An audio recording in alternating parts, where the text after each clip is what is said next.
To Edukemy's YouTube channel, an editorial discussion for 20th April 2022. My name is Harsh Singh, and in this video, we shall discuss an editorial from The Hindu, which is titled Time to Set Price Distortions Right. This editorial talks about the various ways in which government has introduced price distortions and manipulates the prices of free market and how it hurts the economy, what can be changed. If you like this initiative, share some love through likes, comments, and shares. Let's discuss.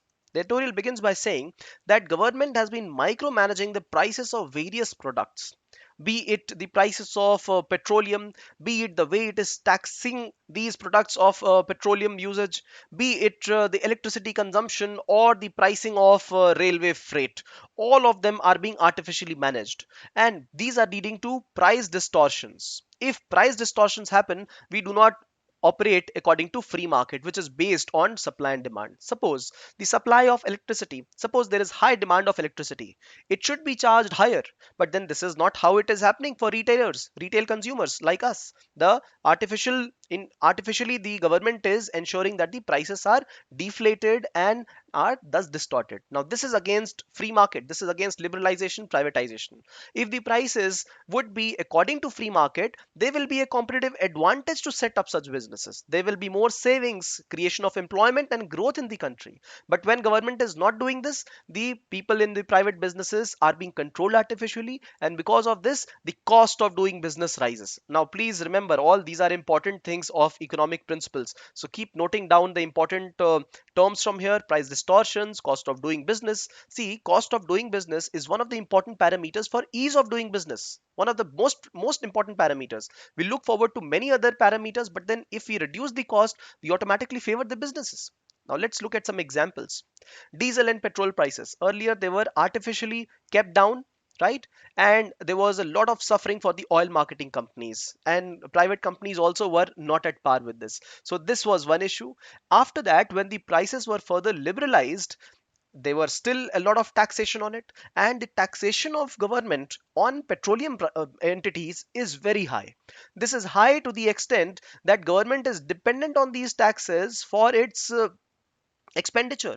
And this is the reason that right now inflation is there in the country. Not only that, the prices in the international markets have gone high, there is excessive taxation in the country, and if government cannot do away with this excessive taxation.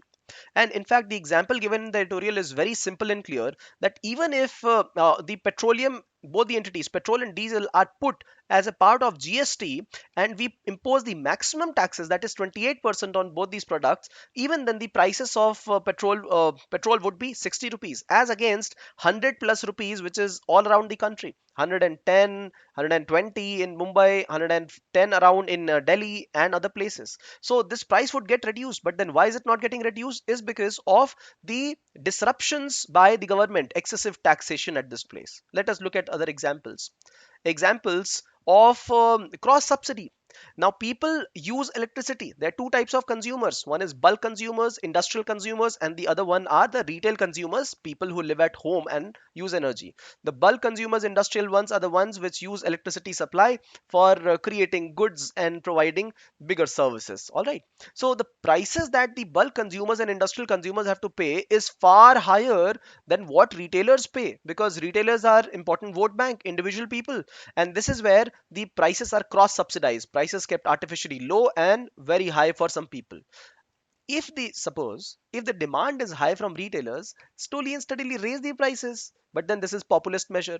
Now this keeps away a lot of people from the retailer market, right? So this is not in the free market economy principles, and this is reducing the ease of doing business, this is reducing the profit margin, this is reducing further employment, right? When you look at the example of railway goods, again there is cross subsidy. The railway goods which are transported, so for example, the example has been taken of coal itself. The example of coal, the cost of transportation of coal is suppose X. The railway charges 2x the amount of this charge X to transport the goods. Why does it charge this excess amount? It charges excess amount because railway has to cross subsidize the transportation of passengers. लो कर लो.